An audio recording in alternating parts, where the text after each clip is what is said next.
Buenos días. En primer lugar, agradecer al comité organizador, particularmente a los doctores, mis grandes amigos, el profesor Fernando Rincón y Darío Sosa, quien tuvieron la amabilidad de invitarnos a participar en este evento, a quienes además pues felicito por esta gran iniciativa de primer congreso en odontología y salud pública, que siempre es una buena alternativa y una buena iniciativa en estos tiempos de pandemia que nos afectan a todos. Me presento, soy el doctor Carlos Omaña Cepeda, soy odontólogo, egresado de la Universidad de los Andes en el año 2006. Tengo un máster en odontología en pacientes oncológicos e inmunocomprometidos acá en la Universidad de Barcelona. Fui profesor agregado en la Facultad de Odontología en la Universidad de los Andes, en el área de anatomía patológica, departamento de biopatología, y actualmente me desempeño como profesor de medicina bucal y del máster de odontología en pacientes oncológicos e inmunocomprometidos acá en la Universidad de Barcelona. He tenido la oportunidad de compartir en algunos escenarios, pues, parte de lo que hacemos y en algunas revistas y algunas publicaciones indexadas de la materia. Entrando en materia, vamos a hablar un poco la mañana de hoy de las nuevas realidades en la epidemiología del cáncer de cabeza y cuello, para lo cual nos hemos planteado como objetivos pues revisar los conceptos actuales relacionados con el cáncer de cabeza y cuello, cuáles son sus ubicaciones, su etiología, hablar un poquito de los factores pronósticos y de la epidemiología a nivel mundial y local, así como reivindicar el papel del odontólogo en su estudio mediante un breve repaso de las generalidades revisadas al respecto. Vamos a ubicar primero el cáncer de cabeza y cuello. ¿Dónde está ubicado? Son todos aquellos tumores malignos de patología oncológica localizada en el área de cabeza y cuello, especialmente en nasofaringe, senos paranasales, orofaringe, donde incluye base de lengua, la amígdala, el paladar blando, la hipofaringe, la laringe, la cavidad oral, donde englobamos la encía, la mucosa oral, el paladar duro, la lengua y el suelo de la boca, y las glándulas salivares, pero sin incluir los tumores de piel, de tiroides y de cerebro, los cuales son estudiados y son tratados por otras especialidades, por otras unidades funcionales. En cuanto a su epidemiología, está muy descrito en la literatura, que está clásicamente relacionado, o que se relacionan epidemiológicamente a adultos mayores de sexo masculino y claramente asociados a hábitos tabáquicos y alcohol. Está más que descrito que el hábito tabáquico en cualquiera de sus presentaciones multiplica por 5 o por 6 las probabilidades de padecer una patología de este tipo frente a las personas que no lo hacen. Y si esto es con sinergia o es un hábito sinérgico con el alcohol, estas probabilidades aumentan en un porcentaje bastante importante. Actualmente se sabe que existen otros factores asociados que pueden influir en la producción o en la generación de este tipo de patología en cabeza y cuello, entre los cuales se describe en la literatura la dieta, como por ejemplo las deficiencias vitamínicas de tipo A y C, por ejemplo, alimentos preservados, ultra congelados, ultra procesados, entre otros. Una higiene oral deficiente, también está descrito que puede ser un factor de riesgo importante. Las infecciones víricas, sobre todo, particularmente asociadas con el virus de Epstein-Barr, el VPH, específicamente los subtipos 16, 18, 30, para lo cual, bueno, mi compañero, el profesor Enrique Jané, hablará un poco más a profundidad al respecto en su presentación. Y entre otras cosas, pues radiaciones ionizantes, radiaciones solares, radiaciones ocupacionales, como personal trabajador de industrias textiles, por ejemplo, o expuestos constantemente a amianto, asbestos, entre otros elementos químicos de riesgo. Dentro de los factores pronósticos que pueden afectar a los pacientes que tienen patología oncológica de cabeza y cuello, podemos relacionarlos a varios aspectos, a unos factores relacionados al tumor, a unos factores relacionados al paciente y a unos factores relacionados al tratamiento. En cuanto a los relacionados con el tumor, estamos en la actualidad bajo unas nuevas realidades y lo pongo acá abajo en la diapositiva en rojo y es a la relación con el virus de papiloma humano. No voy a extenderme al respecto porque como les comenté será expuesto por mi compañero,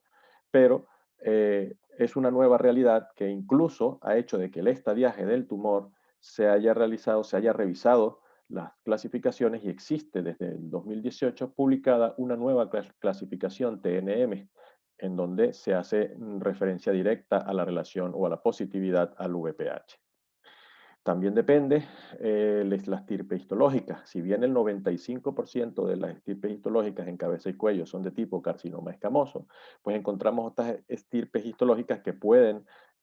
afectar el pronóstico, como por ejemplo algún tipo de linfo, de estirpes linfáticas, sobre todo en nasofaringe, u otros tipos de estirpes histológicas como sarcomas y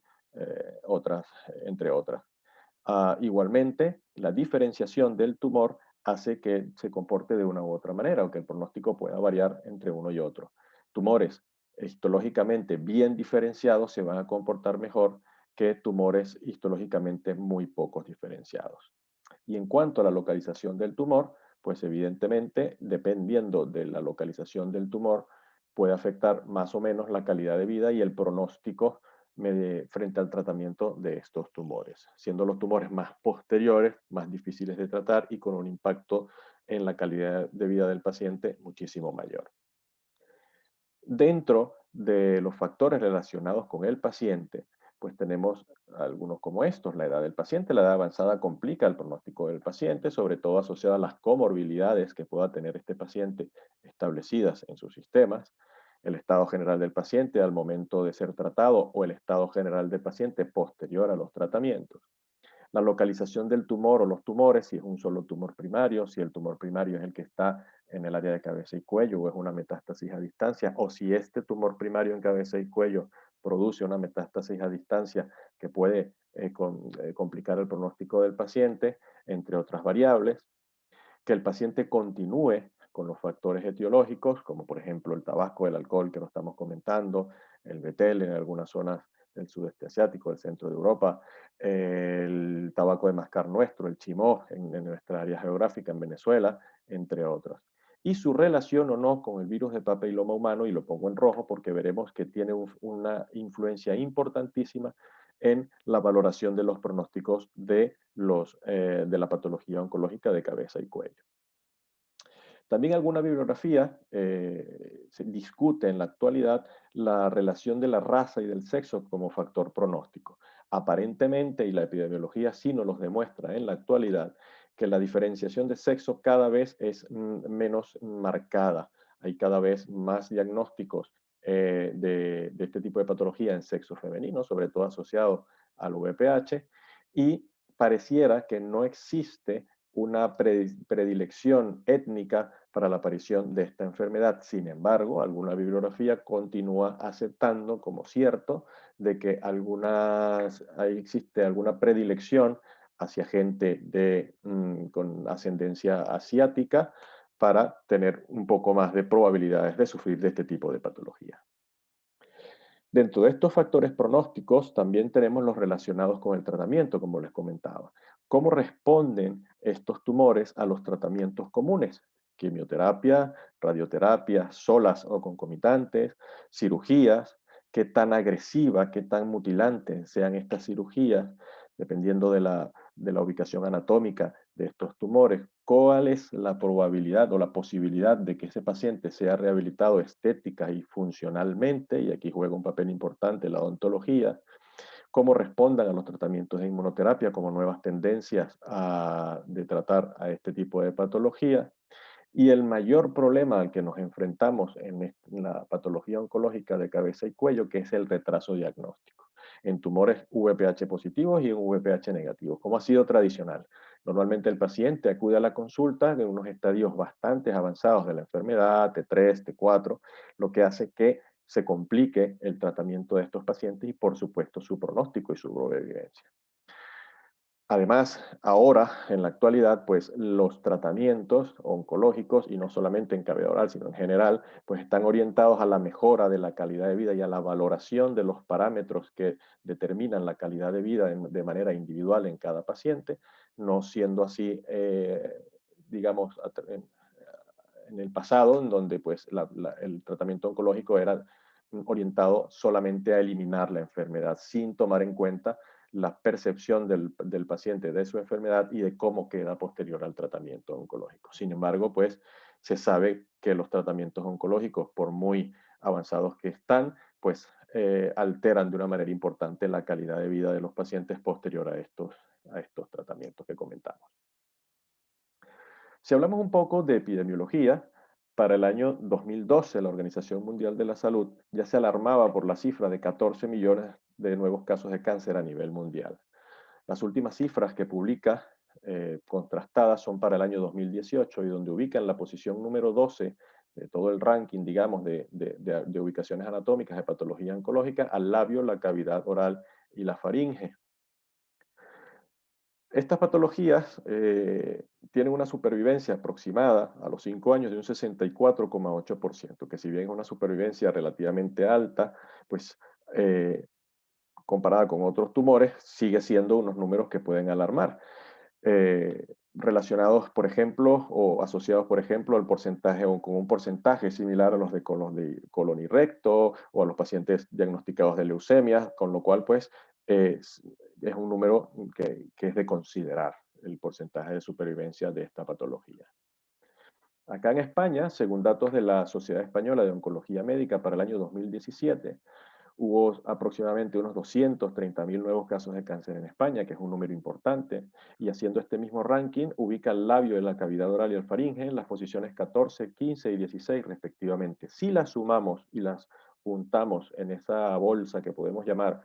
patología de cabeza y cuello, pues estaría ubicada entre un sexto, quinto, sexto lugar aproximadamente de porcentaje.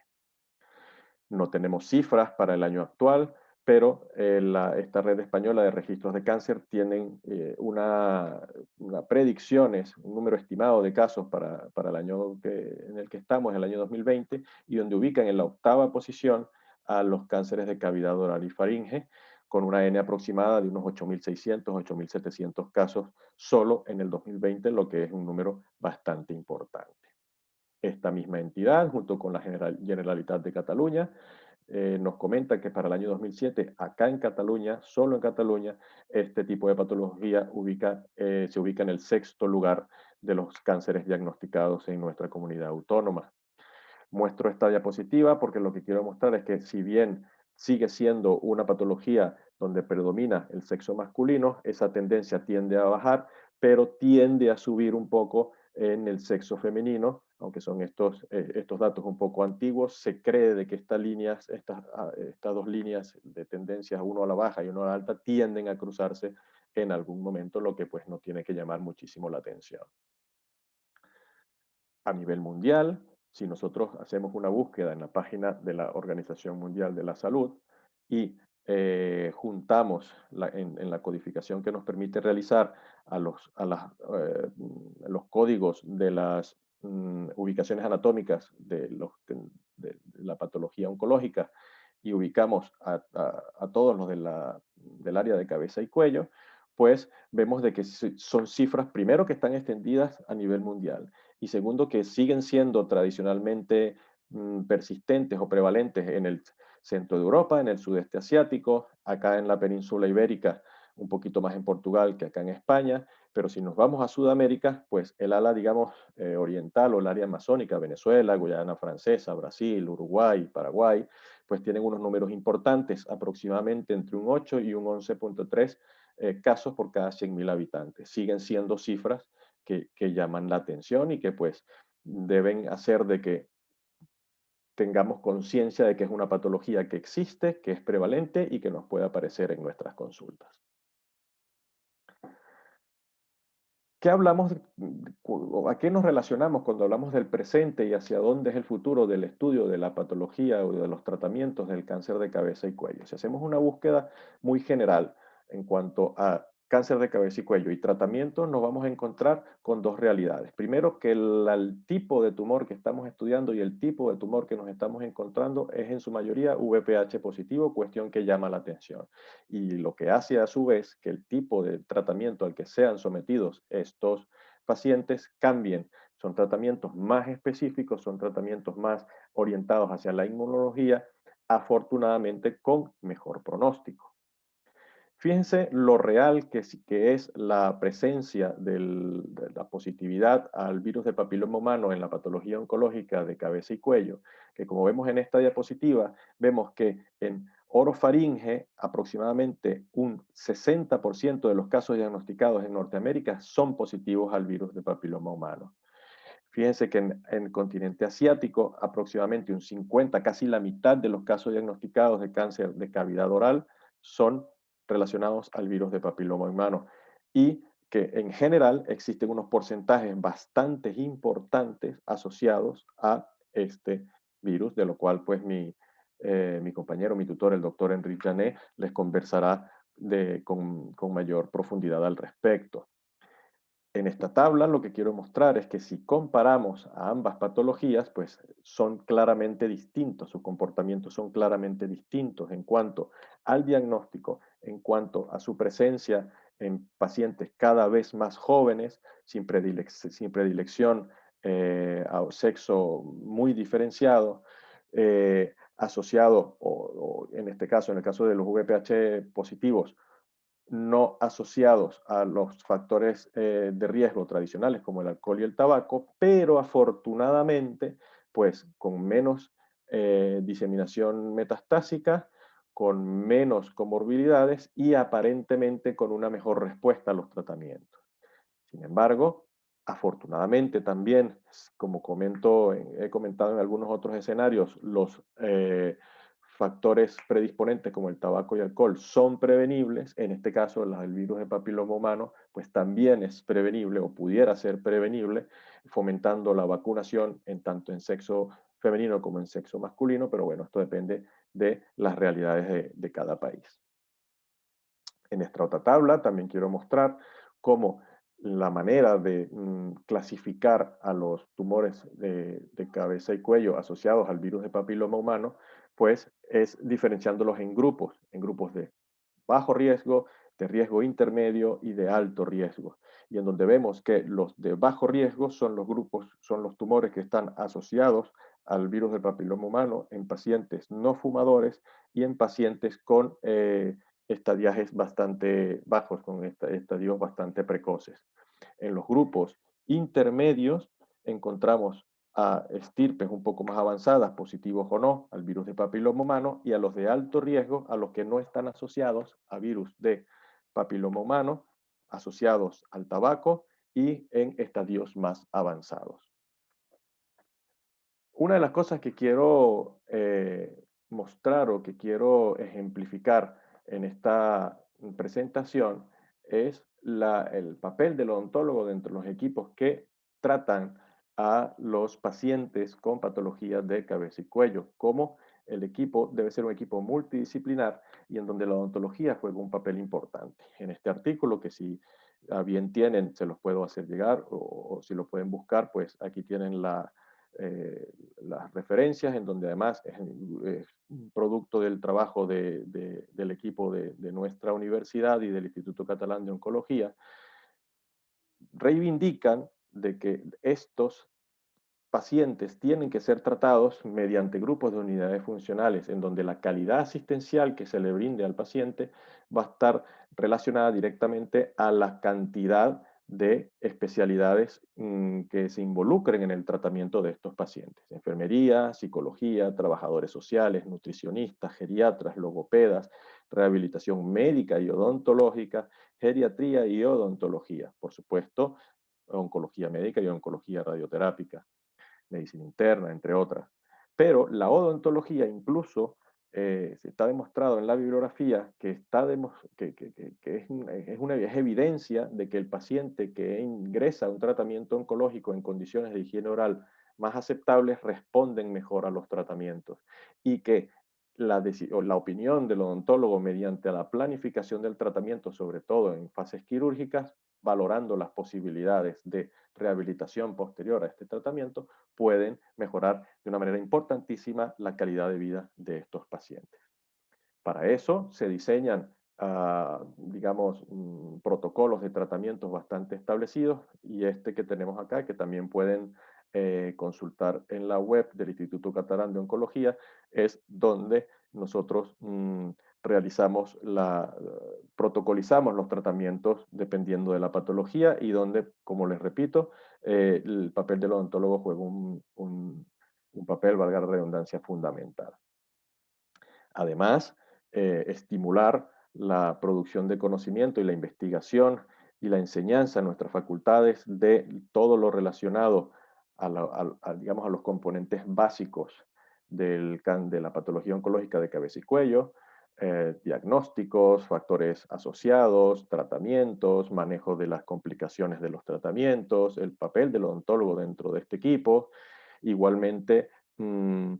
estudiar un poco los factores preventivos, como por ejemplo una publicación que tenemos, cómo revisamos el papel del odontólogo en la intervención para que el paciente deje de fumar, o de otros factores quizás un poco más curiosos como la cafeína o el uso de probióticos como